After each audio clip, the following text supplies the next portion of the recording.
তুমি কেন ফজরের নামাজ একটা বছর কোনো দিন ফজরের নামাজ পড়তে পারলা না? যুবক, তোমাদের মধ্যে যারা ফজরের নামাজ পড়ো না, তোমার মতো অসভ্য, তোমার মতো নির্লজ্জ, বেহায়া তুমি খোদার জমিনে হাঁটো কেমনে? তুমি মাটির তলে হাঁটতে পারো না? তোমার মতো অসভ্য আর কোনো মানুষ হয়নি, বেহায়া কোথাকার। আল্লাহর রাসূল সাল্লাল্লাহু আলাইহি সাল্লাম বলেন, তাহাজ্জুদ নামাজ, হাদিসে আছে নবীজির জামানায় একবার সাহাবীরা বললেন একজন মুসলমানের ব্যাপারে, ইয়া রাসূলুল্লাহ, এই লোক সারা রাত ঘুমায় থাকে ফজর পর্যন্ত, কোনো দিন তাহাজ্জুদ পড়ে না। তাহাজ্জুদ মানে ফজর না, ফজরের আগের নামাজ। কথা বোঝেন নাই আপনারা? নবীজির সাথে সাথে মিশকাতে আমরা নিজে পড়ছি, আল্লাহ রাসূল বললেন, যালিকা রাজুলুন বালা শাইতানু ফি উদুনাইহি। নবী বলেন, তাহাজ্জুদ পড়ে না কখনোই, তাহলে তো এটা এমন একটা লোক যার দুই কানে শয়তান পেশাব করে দিছে। আছে কিনা? শয়তান মুত্তা দিছে তার কানে। তাহলে যেই যুবক, যেই মুসলমান ছেলে মেয়ে নারী পুরুষ একটা বছর 6টা মাস কোনোদিন ফজরের নামাজ পড়ে না, নবীজির সামনে যদি এই ডাকাতের কথা বলতো তো কি বলতো? নবীর সামনে যদি বলে, ইয়া রাসূলুল্লাহ, আপনার উম্মতের এই ডাকাইতে 1 বছর কোনোদিন ফজরের নামাজ পড়ে না, তার ব্যাপারে আপনার মন্তব্য কি? তো রাসূল বলতেন, নবী শুনলে বলতেন, শয়তান তার পুরা শরীরে পায়খানা করে দিছে। হ্যাঁ, লজ্জা থাকলে হাসো না, মানুষের বাচ্চা যদি হও হাসো না। যদি মুসলমান মার ঘরে জন্ম নিয়ে থাকো, কেন সেজদা দিলা না? এই বেটা, কেন সেজদা দিবা না বেটা? নবীজি সাল্লাল্লাহু আলাইহি সাল্লামের স্পষ্ট হাদিস, ফজরের নামাজ যে পড়ে না, নবী বলেন, ওয়া ইল্লা আসবাহা খাবিসান নফস কাসলানান। নবী যে বলেন যে ফজরের নামাজ পড়ে না, শুনতেছেন সবাই? ওই শুনতেছেন আপনারা? রাসূল বলছে যে ফজরের নামাজ পড়ে না, সে খবিস, খবিস, খবিস, এটা খবিস বেটা, খবিস, এটা খাবিসান নফস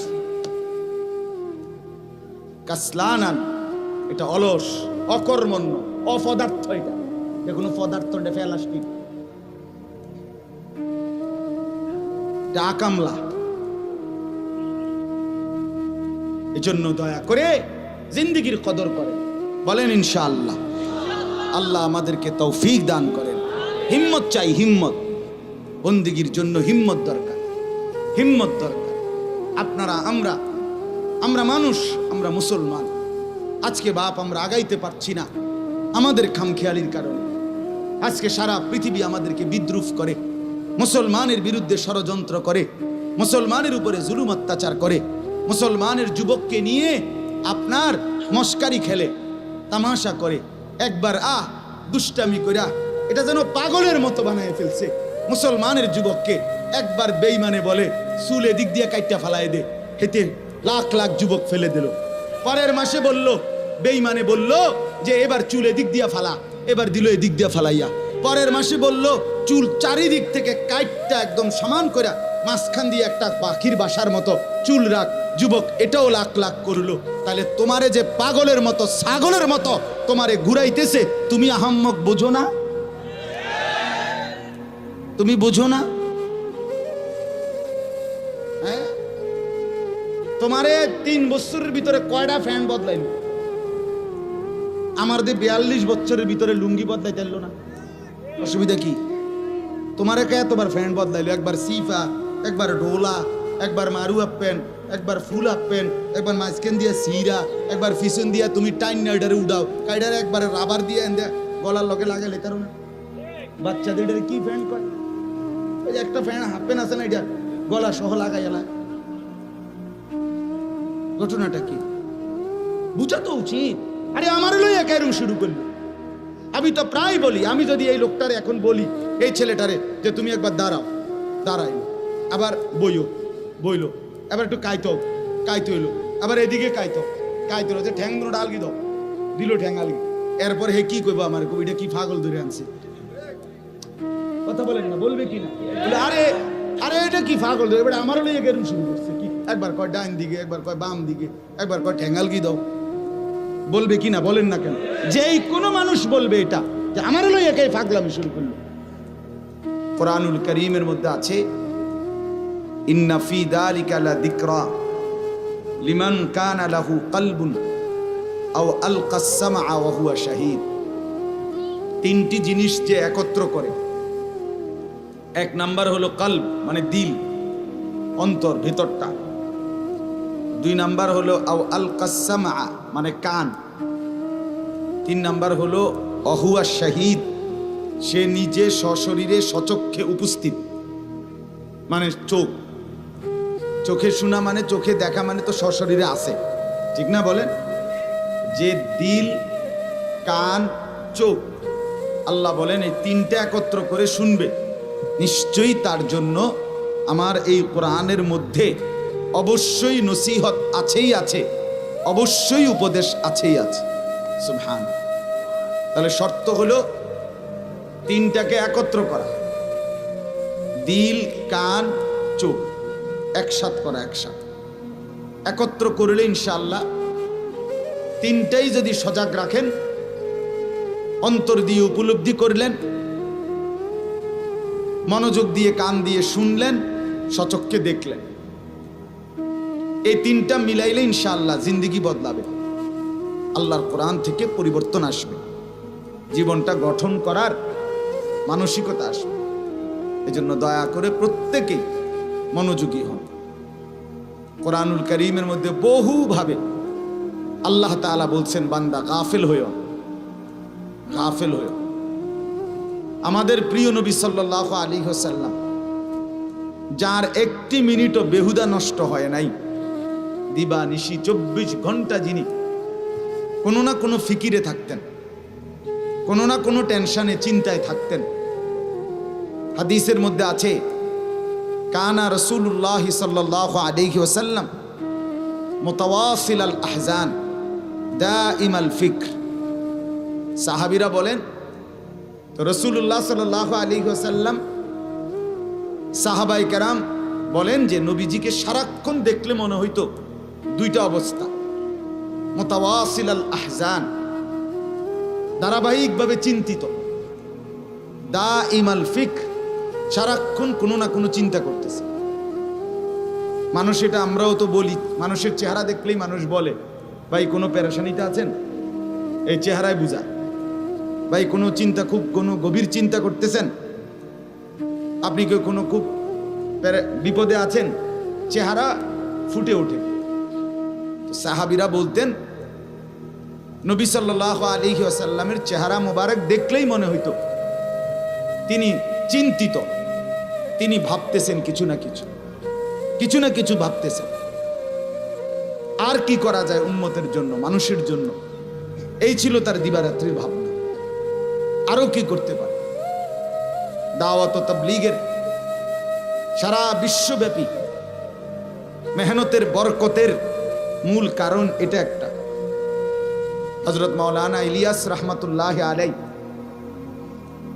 যার মেহনতে, যার ফিকিরে আল্লাহ তাআলা দাওয়াত ও তাবলীগের এই মেহনতকে সারা পৃথিবীতে আম করেছেন, ওনার জীবনীতে আছে উনি রাত্রিবেলাও ঘরের মধ্যে অস্থিরভাবে নিজের ঘরের ভিতরে পায়চারি করতেন, হাঁটাহাঁটি করতেন, এদিক থেকে ওইদিক, ওইদিক থেকে এদিক। ওনার বিবি বলতেন এতটা রাত, এরপরও আপনার অস্থিরতা কিসের? কি ভাবতেছেন আপনি? এমন করেন কা? তো তিনি বলতেন বিবিকে, শোনো, আমার হৃদয়ের ভিতরে যে অস্থিরতা, পেরেশানি, এই অস্থিরতা যদি তোমার হৃদয়েও তৈরি হতো তাহলে বিনিদ্র রজনী, ঘুমহীন রাত একজনের বদলে আমাদের দুইজনেরই বিনিদ্র রজনী হয়ে যেত। আমরা দুইজনই রাত ঘুম ছাড়া কাটাইতাম। আমার হৃদয়ে অস্থিরতা, অন্তরের পেরেশানি আমাকে ঘুমাইতে দেয়। ইসলাহি নিসাব হাকিমুল উম্মত মুজাদ্দিদুল মিল্লাত হযরত মাওলানা শাহ আশরাফ আলী থানভী রহমাতুল্লাহ আলাইহির 11টি কিতাবের সমন্বয়ে একটা সংকলন আছে, ইসলাহি নিসাব নাম, বাংলা অনুবাদও হয়েছে এই নামেই, ইসলাহি নিসাব। ওটার শুরুতে আছে হাকিমুল উম্মত থানভী রহমাতুল্লাহ আলাইহি বলতেন, উম্মতের কথা যখন, মানুষের কথা আমার যখন মনে হয়, তো অস্থিরতায় আমার ভোগ ক্ষুধা চলে যায় আর রাতের ঘুম হারাম হয়ে যায়। भूख उड़ जाती है, नींद खत्म हो जाती है और करवटे बदलते बदलते रात खत्म हो जाती है। এবং বিছানায় এপাশ ওপাশ করতে করতেই অস্থির ভাবে রাত শেষ হয়ে যায়। হায় কি হবে উম্মত। এজন্য বললাম ভাই, ফিকির চাই। তো রাসূলুল্লাহ সাল্লাল্লাহু আলাইহি সাল্লাম এতটা ফিকিরমান থাকার পরেও আল্লাহ তাআলা সেই নবীকে পর্যন্ত বলতেছেন, ওয়ালা তাকুম মিনাল গাফিলিন। বন্ধু আমার, নবী আমার, গাফেল হইয়েন না, গাফেলদের অন্তর্ভুক্ত হইয়েন না, গাফেলদের অন্তর্ভুক্ত হইয়েন না। অথচ উনি গাফেল হইছে কখন? কথা বলেন না। নবীজি গাফেল ছিলেন? আল্লাহ থেকে গাফেল ছিলেন? দিন প্রচার থেকে গাফেল ছিলেন? ইবাদত বন্দিগি থেকে গাফেল ছিলেন? আম্মা জান আয়েশা রাদিয়াল্লাহু তাআলা আনহা বলেন, কানা রাসূলুল্লাহ সাল্লাল্লাহু আলাইহি ওয়াসাল্লাম ইয়াযকুরুল্লাহ ফি কুল্লি আহয়ানি। নবী সাল্লাল্লাহু আলাইহি সাল্লাম আল্লাহ তাআলার জিকির করতেন, স্মরণ করতেন সারাক্ষণ। ফি কুল্লি আহয়ান, সারাক্ষণ আল্লাহ তাআলার জিকিরে স্মরণে থাকতেন। অথচ এর পরেও আল্লাহ তাআলা উনাকে বলেন, ওয়ালা তাকুম মিনাল গাফিলিন, আপনি গাফেলদের অন্তর্ভুক্ত হইয়েন না। আল্লাহ কোরআনে বলেন, ফাইদা ফারাগতা ফানসাব, সারাদিন বন্ধু আপনি মানুষকে দাওয়াত, তাবলীগ, ইমানের দাওয়াত, জিহাদ, মসজিদে ইমামতি, সাহাবীদেরকে দ্বীন শিখানো, আপনার উম্মতের আত্মশুদ্ধি, তাজকিয়া, এরকম বহু লাইনে মেহনত করার পরেও রাত্রিবেলা যখন একাকী হবেন, অবসর হবেন, আল্লাহ বলে তো বাকিটা রাত অবসর কাটাবেন না, ফানসাব, বরং তাহাজ্জুদের বন্দিগিতে একাকী এবার আমি মাওলার সাথে বন্দিগিতে লেগেছে। এ কথা বলেন নাই সারাদিন আপনি পরিশ্রম করছেন, কত কাজ করছেন, কত দিকে কত ছুটাছুটি করছেন, এবার রাতটা পুরা ঘুমান। আল্লাহ বলে না বন্ধু, ফানসাব, রাত্রিবেলা আবার মেহনত করেন, আবার পরিশ্রম করেন। এবার যেন নবী জিজ্ঞেস করলো কি মেহনত করব? তা আল্লাহ তাআলা বলেন, ইয়া আইয়ুহাল মুজাম্মিল কুমিল লাইলা ইল্লা কালিলা, কিছুটা অংশ বাদ দিয়ে বন্ধু আপনি রাত্রিবেলা জেগে থাকেন, জিকির করেন, তাহাজ্জুদ পড়েন, তেলাওয়াত করেন, দোয়া করেন, কান্নাকাটি করেন। সারাদিন লোকের মাঝে আপনি ছিলেন, আপনাকে বন্ধু মানুষের সাথে আমি দেখছি, তখনও ভালো লাগছে, আর এখন রাত গভীরে আপনাকে আমার একা দেখতে মন চায়, শুধু আমি দেখব আপনাকে, আপনি ভাববেন আমাকে। हम यहां से तुम वहां से, दोनों जानिब से इशारा हुआ। এখান থেকে তিনি, আমি সেখান থেকে তিনি, দুই দিক থেকে ইশারা। রাত গভীরে হয়, রাত গভীরে তাহাজ্জুদের ওয়াক্তে বান্দা বলে, আল্লাহ আমি আপনাকে ভালোবাসি। রব্বুল আলামিন বলে, বান্দা আমিও তোকে ভালোবাসি। রাদিয়াতাম মারদিয়া, আমিও রাজি, তুমিও রাজি। এজন্য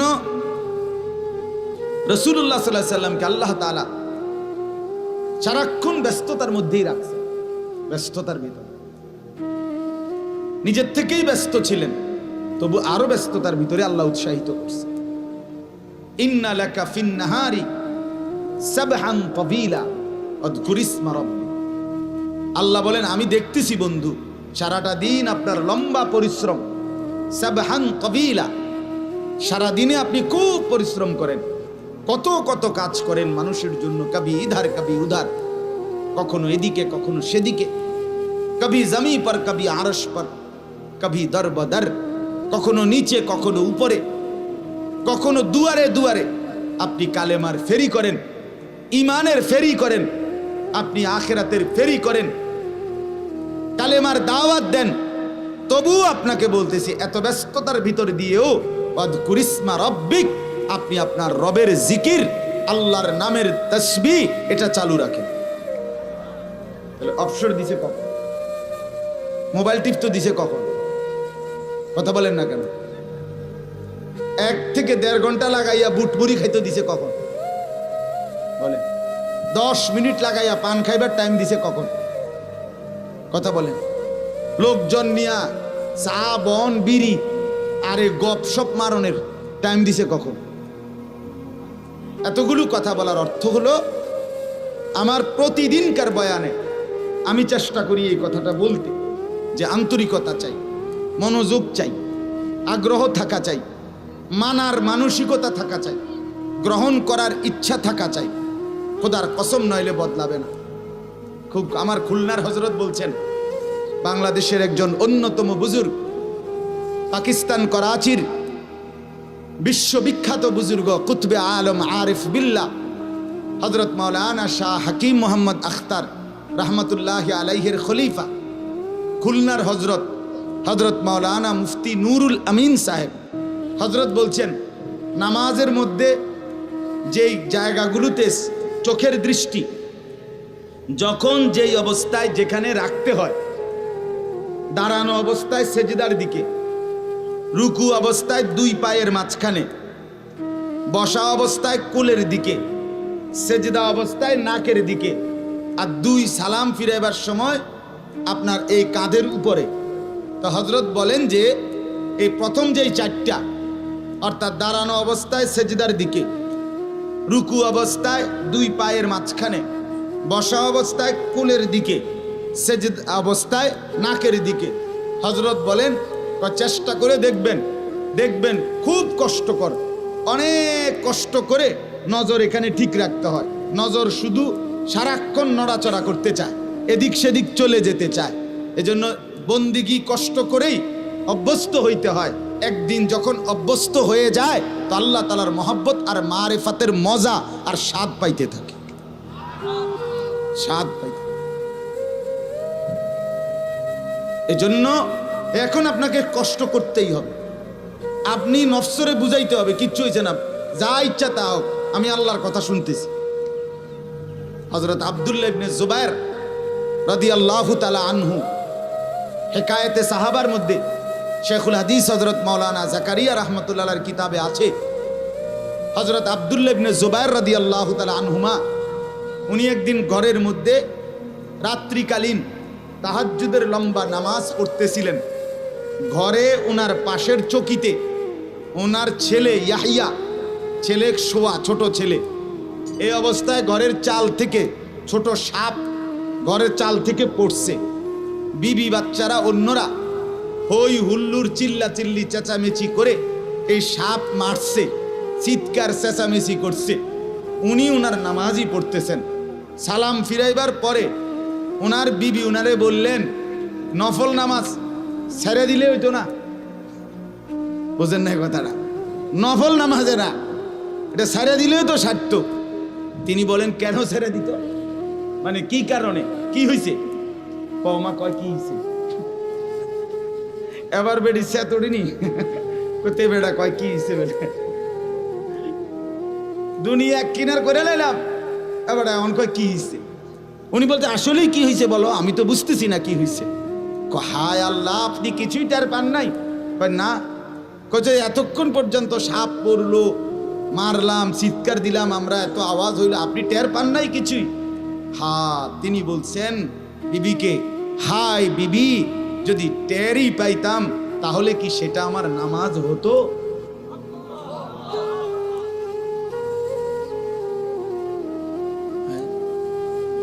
তাহলে কি সেটা আমার নামাজ হতো? এজন্য প্রিয় বন্ধু আমার, বাপ আমার, ভাই আমার, মুরব্বী বলি আর জওয়ান বলি, সবার কাছে বলি, বাপ, আল্লাহর কথা মনোযোগ দিয়ে শুনতে হয়, আগ্রহ নিয়ে শুনতে হয়, দিল ভরা মহব্বত নিয়ে শুনতে হয়, আন্তরিকতা নিয়ে শুনতে হয়। মানার মানসিকতা নিয়ে শুনতে হয়। খোদার কসম, এরকম দিল পাইলে আল্লাহ তাআলা নিজে আগাইয়া হেদায়েত দিয়ে দেন। ওয়াহদি ইলাইহি মান ইউনীব। আল্লাহ বলে আমার যে বান্দা আমার দিকে ঝুঁকে আসে, আমি রব্বুল আলামিন এগিয়ে হেদায়েত নিয়ে তাকে হেদায়েত দিয়ে দেই, হেদায়েত দিতে থাকি। আল্লাহ বলে বান্দা তুমি আসো, তুমি আসবা এক বিগত, আমি আসবো এক হাত। তুমি আসবা এক হাত, আমি আসবো দুই হাত। না না, আমার কিচ্ছু লাগবে না, এগুলো নেবে। তুমি আসবা হাঁটতে হাঁটতে, আমি রব্বুল আলামিন রহমত আর মাগফিরাত নিয়ে আসবো দৌড়তে দৌড়তে। তুমি যদি রাতে আসো, আমি রাতেই আসবো। তুমি যদি দিনে আসো, আমি দিনেই আসবো। In আতাইতানি লাইলান আতাইতুকা লাইলান, in আতাইতানি নাহারান আতাইতুকা নাহারান। আল্লাহ বলে বান্দা তুমি গুনাহ নিয়ে যদি মাফ চাইতে রাতে আসো, আমি মাগফিরাত নিয়ে তোমার কাছে রাতেই আসবো। তুমি গুনাহ নিয়ে যদি দিনের আলোতে আসো, আমি মাগফিরাত নিয়ে তোমার কাছে দিনের আলোতেই আসবো। ইয়া ইবনা আদম লাউ বালাগাত যুনুবুকা আনানাস সামা সুম্মা ইস্তাগফারতানি গফারতু লাকা ওয়ালা উবালি। আল্লাহ বলেন হাদিসে কুদসি, হে বনি আদম, যদি তুমি গুনাহ আসমান পর্যন্ত ছুঁয়ে যায়, অতঃপরও যদি আমার কাছে তওবা করো, ইস্তেগফার করো, তিন সিদ্ধান্ত দাও যে আল্লাহ গুনাহ ছেড়ে দিলাম, আল্লাহ আর করব না, ওয়াদা দিলাম, আল্লাহ আমি লজ্জিত, মাফ চাইলাম। আল্লাহ বলেন আসমান ছোঁয়া গুনাহ আমি কোনো পরোয়া না করে নগদ মাফ করে দেব। এখন মাফ, এখন অ্যাডভান্স, এখনই মাফ। চোখের পানি ঝরবে এদিকে, আমি রব্বুল আলামিন আমল নামা থেকে গুনার দফতর মুছে দেব তাৎক্ষণিক সাথে। লাউ আন্নাকা আতাইতানি বিকিরাবিল আরদি খাতায়া লা আতাইতুকা বিকিরাবিহা মাগফিরা সুম্মা ইস্তাগফারতানি লা তুশরিকু বি শাইআ লা আতাইতুকা বিকিরাবিহা মাগফিরা। আল্লাহ বলে বান্দা জমিনে বালু কণা যেই পরিমাণ, বালুর কণা, এই জমিনে পৃথিবীর মধ্যে বালুর কণা কয় লাখ হইব? 10 লাখ, 10 লাখ, 10 কোটি। আপনার 14 গোষ্ঠী কন্যা পারবো? কথা বলেন। তো আল্লাহ তাআলা বলেন বান্দা জমিনের বালুর কণা যেই পরিমাণ, তোমার গুনাহ যদি হয় সেই পরিমাণ, সেই গুনাহ নিয়েও যদি তুমি আমার কাছে আসো আর শিরিক মুক্ত ঈমান নিয়া, আমার সাথে আর কারো শিরিক করো নাই, শিরিক মুক্ত ঈমান নিয়ে যদি তওবা করো, 3 শর্ত তওবা। তওবা মানে 3 জিনিস। কয় জিনিস? আবার বলেন। 1 নাম্বার গুনাহ ছেড়ে দিলাম, বলেন। 2 নাম্বার আর করব না, ওয়াদা দিলাম। 3 নাম্বার লজ্জিত, আমি মাফ চাইলাম। এই 3টা হইতে হবে একসাথে। আল্লাহ বলেন এরকম তওবা যদি আমি পাই, আমি তো দিল জানি, আমি যেমন মুখের কথা বুঝি, আমি তোমার অন্তরের কথাও বুঝি। আল্লাহ বলেন সত্যিকারে এমন তওবা যদি হয়, তাহলে আমি আল্লাহ সমপরিমাণ মাগফিরাত নিয়ে তোমার কাছে আসব। হ্যাঁ, শর্ত হইল তওবা তওবার মতো হইতে হইব। ও বিড়ি খাইতে খাইতে আস্তাগফিরুল্লাহ, আমনের এই আস্তাগফিরুল্লাহর রূপে আস্তাগফিরুল্লাহ বোঝেন নাই? আমনের আস্তাগফিরুল্লাহর উর্ফে কি? আস্তাগফির মানে আমনে যে আস্তাগফিরুল্লাহ কইছেন এটার রূপে কইলাম আর আস্তাগফিরুল্লাহ। এই বিড়ি খাই না আস্তাগফিরুল্লাহ, মানে টেলিভিশনে বেডি চাইতে আছেন, টেলিভিশনে না চা দোকানে বসে আর মুখে আস্তাগফিরুল্লাহ আস্তাগ, কি তো ওইটি কি শুরু হলো? দেশটা কি শুরু হলো? মানে আমনে যেটি চাইতে আছেন এটি শুরু হয়েছে। আর এটারে কি বলে না? তওবা বলে। এটারে তো এটা ধোঁকা, ধোঁকা, ধোঁকা। ছেড়ে দেওয়ার কোনো মানসিকতাই নাই, গুনাহ ছাড়লো না, মানসিকতাও নাই, এমনি বলতেছে আস্তাগফিরুল্লাহ। এটা হবে না। তওবা হয় 3 জিনিসে। ছেড়ে দিলাম, আর করব না, ওয়াদা দিলাম, লজ্জিত, আমি মাফ চাইলাম। আল্লাহ বলেন এমন দিল ওয়ালা তওবা যদি আমি পাই, তো আমি 90 বছরের গুনাহগার পাপীকেও 1 নিমিষে মাফ করে দেব। আল্লাহ আমাদেরকে তৌফিক দান করেন, আল্লাহ আমাদেরকে বুঝ দান করেন। এজন্য বাপ আমার, বন্ধু আমার, আমি প্রতিদিন কিছুক্ষণ সময় ব্যয় করি এই কথার উপরে যে মনোযোগ চাই। আন্তরিকতা চাই। মসজিদে জুমার বয়ান হয়, মুরব্বীরা প্রথম কাতারে এই বাপ চাচা জেডারা, হুজুরের ওয়াজ শুরু, এবারে জুরানি শুরু। এই যে গেড়ি হালাইলো মানে গাঁট, এই যে জুরানি শুরু। এবার হুজুর যতক্ষণ ওয়াজ করে হাবড়া জুড়াই তত, এরপরে হুজুরের ওয়াজ শেষ, ওনার জুরানি শেষ। এখন যদি উনারে জিগান চাচা আজ জুড়াইতেন না, তখন উনি বলবো আমি তো জুড়াইলাম হইলে, কিন্তু হুজুরকে ওয়াজ বন্ধ করলো, তো হুজুরের দোষ। হুজুরের কোন আরো ওয়াজ করতো, তাহলে আমার জুরানিও দেখেন। আজীব মানুষ, আজীব মানুষ। এমনি আসলে, এমনি শুনলে কিয়ামত পর্যন্ত পরিবর্তন হবে, দিল বদলাবে না। ছেলেরা মসজিদের পিছন দিক দিয়ে বসে এই ঠেলা ঠেলি, ধাক্কা ধাক্কি, খুসাখুসি, কেউ শার্ট ধরে টান দেয়, কেউ টুপি ধরে টান দেয়, কেউ প্যান্ট ধরে টান দেয়, কেউ মোবাইল টিপে, কেউ হাসি মজাক ফালত্রামি। এই ফালতু কাজ করলে, এভাবে যদি সে 50 বছরও মসজিদে আসে যায়, তার জিন্দিগির কোনো পরিবর্তন হয় না বাপ। এজন্য আজকে আমি সবসময় বলি, বাস্তবিক অর্থে যথাযথ আন্তরিকতার মনোযোগ থাকলে, আগ্রহ থাকলে, মানার মানসিকতা থাকলে, খোদার কসম আমাদের মসজিদগুলোতে প্রত্যেক জুমার নামাজে ইমাম সাহেব এবং খতিব সাহেবরা যেই বয়ান করে উম্মতের হেদায়েতের জন্য, এই বয়ানই, জুমার বয়ানই যথেষ্ট। কিন্তু সত্যিকার সমস্যা কোথায়? মানসিকতা নাই, দিলের মধ্যে অনুভূতি নাই, মানার কোনো প্রেরণাই নাই। আমরার হুজুর, আমরার ইমাম সাহেব, আর এবার আর কিতা করবো, এবার কিতা করবো, আপনার ইমাম সাহেব হয়েছে দেখতে আমরা পৌঁছে গেছে। এটা একটা অসভ্য কথা না? বলেন না কেন? এটা কেমন কথা বললেন? আমরার ইমাম সাহেব অনেক সময় মাহফিলে বহুত পর আফসোস লাগে, ও বলে যে হুজুর আসরের পরে কেউ ওয়াজ করবো, আমরার ইমাম সাহেব হেরা টুকটাক কিছু কথা টথা কইব, মানে এটাকে যেভাবে বর্ণনা করে, মানে এটা ফালতু। এটা কোনো ইনসাফ হইল? কথা বলেন, এটা ইনসাফ হইল?